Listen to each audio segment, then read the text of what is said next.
ગુજરાતના સૌ અધિકારીઓને, કર્મચારીઓને, પરિવારજનોને અને ગુજરાતના સૌ યુવાન ખેલાડીઓને હું ખૂબ ખૂબ શુભકામનાઓ આપું છું. આપણે સૌ જાણીએ છીએ કે ગુજરાત રાજ્ય એ સ્પોર્ટ્સ કોમ્પિટિશન માટે, સ્પોર્ટ્સ ઇવેન્ટ માટે એક ખૂબ મોટું પ્લેટફોર્મ બનતું જાય છે.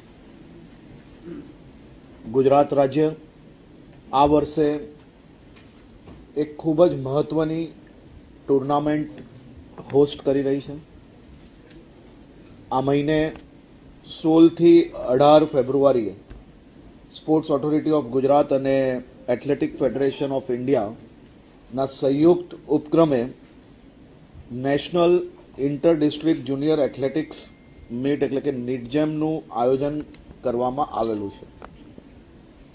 National inter district junior athletics meet એ એથ્લેટિક્સ રમતની રાષ્ટ્રીય કક્ષાએ ટેલેન્ટ આઇડેન્ટિફિકેશન માટેની આ કોમ્પિટિશન આયોજન કરવામાં આવે છે. આ ટેલેન્ટ આઇડેન્ટિફિકેશન કોમ્પિટિશનના માધ્યમથી ભારત દેશને ખૂબ જ મહત્ત્વના પ્લેયર્સો હાસિલ થયા છે.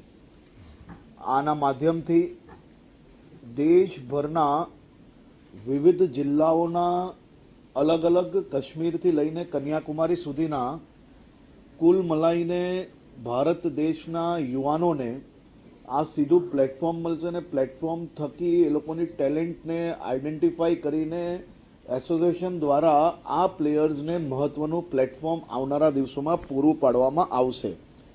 આ સ્પર્ધામાં ખાસ કરીને running, long jump, high jump, shot put, javelin throw અને મહત્ત્વની બધી જ એથ્લેટિક્સ ઇવેન્ટ આ સ્પર્ધાની અંદર આયોજન કરવામાં આવે છે.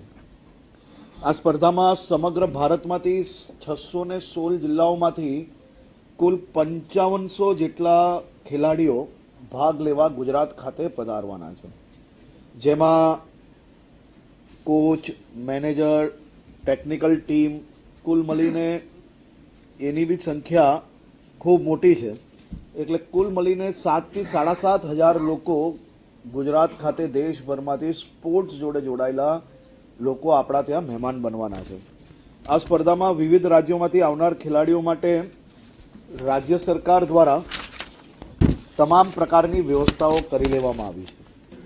ગુજરાત યુનિવર્સિટીના મેદાનમાં મુખ્ય બધી જ ઇવેન્ટો આયોજન કરવામાં આવી છે. સૌ ખેલાડીઓ માટે રહેવાની, આવવા જવાની, જમવાની આ બધી જ વ્યવસ્થાઓ ખૂબ સારી રીતે વિભાગ અને એસોસિએશન દ્વારા સંયુક્ત ઉપક્રમે કરવામાં આવી છે.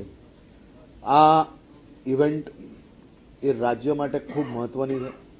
આ કોમ્પિટિશન થકી રાજ્યના યુવાનોમાં રમતગમત પ્રત્યે વધુ પ્રેરણા પૂરી પાડવામાં આવશે.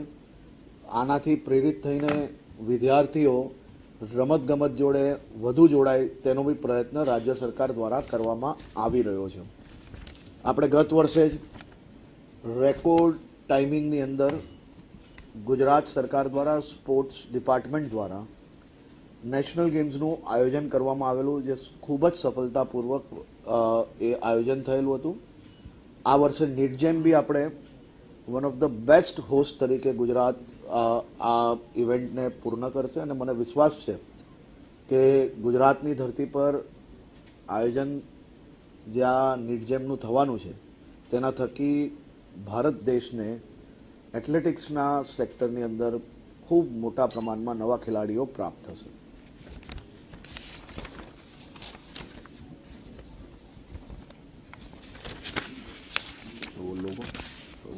Mascot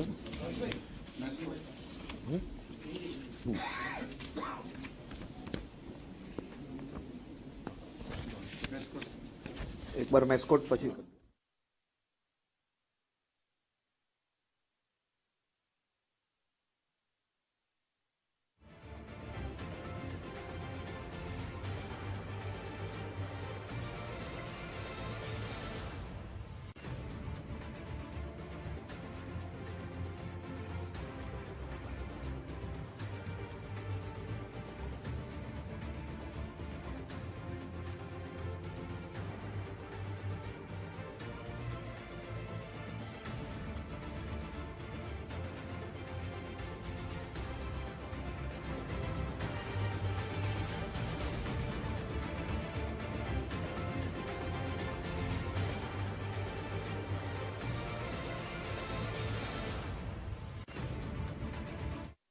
national federation of athletics के संयुक्त उपक्रम से यह साल 19वीं national inter district junior athletics meet Gujarat में आयोजित होने जा रही है। 16 से 18 फरवरी चलने वाली ये टूर्नामेंट में देश भर के 616 जिलों में से कुल मिला के 5500 से ज़्यादा खिलाड़ी ये टूर्नामेंट में पार्ट लेंगे। एथलेटिक्स के सेक्टर में ये टूर्नामेंट एक टैलेंट आइडेंटिफिकेशन के लिए सबसे महत्वपूर्ण टूर्नामेंट मानी जाती है। यही टूर्नामेंट के माध्यम से पिछले कई सालों में भारत देश ने कई विशिष्ट खिलाड़ियों को प्राप्त किया है।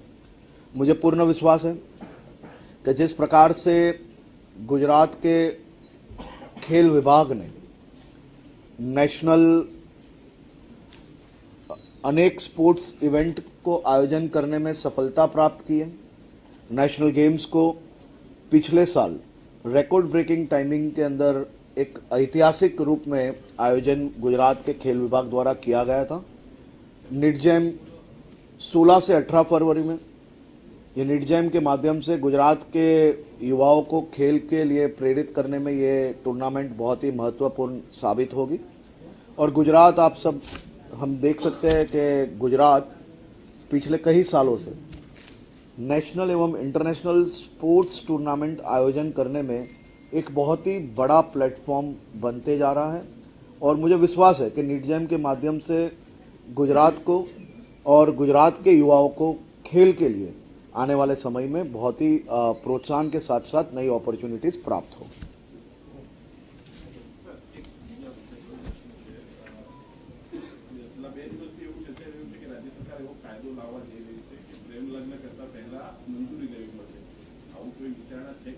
હમણાં તો વાત રમતની છે, પ્રેમ લગ્નની વાત આપણે ગૃહ વિભાગના પ્રેસ કોન્ફરન્સ વખતે જરૂર છે. હા,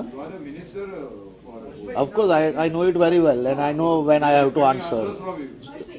You don't have to decide when I have to answer.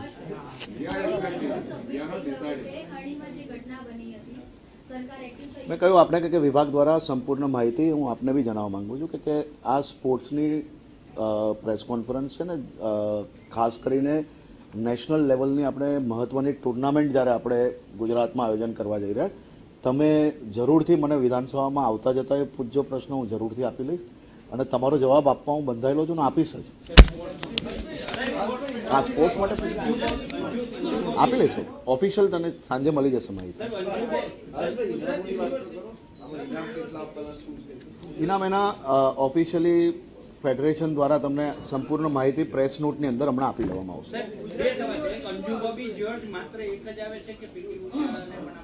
એ સંપૂર્ણ વિગત 15મી તારીખે સાંજ સુધી જેટલા પ્લેયર્સ આવવાના છે, હમણાં ટાઈપ ચાલી રહ્યું છે, મેક્સિમમ જે કંઈ લિસ્ટ છે તમને 15મી તારીખ તક મળી જશે. ગુજરાતની શાળાઓમાંથી આવી પ્રતિભાઓને રાજ્ય સ્તરે ટ્રેનિંગ અથવા એ પ્રકારની વ્યવસ્થા આપણે ઓલરેડી ગુજરાતની સ્પોર્ટ્સ સિસ્ટમને સમજવું ખૂબ જરૂરી છે. ખૂબ સારો પ્રશ્ન છે. ખેલ મહાકુંભ હોય કે ટેલેન્ટ આઇડેન્ટિફિકેશન માટે આપણે ગામે ગામ સ્પોર્ટ્સ ડિપાર્ટમેન્ટ દ્વારા આ પ્રકારના પ્રકલ્પો હંમેશા ચાલુ હોય છે. સાથે સાથે એની જોડે જોડે ઇનસ્કૂલ છે, DLSS પ્રોજેક્ટ છે. ઇનસ્કૂલ ને DLSSના માધ્યમથી ભણતર જોડે જોડે રમતગમતની ટ્રેનિંગના આપણા પ્રોગ્રામ્સ એ ગુજરાત સરકાર દ્વારા ચલાવવામાં આવે છે. એના ભણતર જોડે જોડે રહેવાનું, જમવાનું બધો જ ખર્ચ સરકાર દ્વારા ભોગવવામાં આવે છે અને એની ટ્રેનિંગ બી બેસ્ટ લેવલની કઈ રીતે થઈ શકે તે માટે બી સરકાર દ્વારા જ એની કામગીરી કરવામાં આવે છે. અને આ પ્રકારનું ટેલેન્ટ આઇડેન્ટિફિકેશન માટે આપણે વધુમાં વધુ પ્રોગ્રામ્સ ગુજરાતની અંદર હજી બી ચલાવવા માંગીએ છીએ. કોઈ બી સજેશન લોકોના મળતા હોય છે અમે એની ઉપર કામ કરીએ છીએ. હા હા,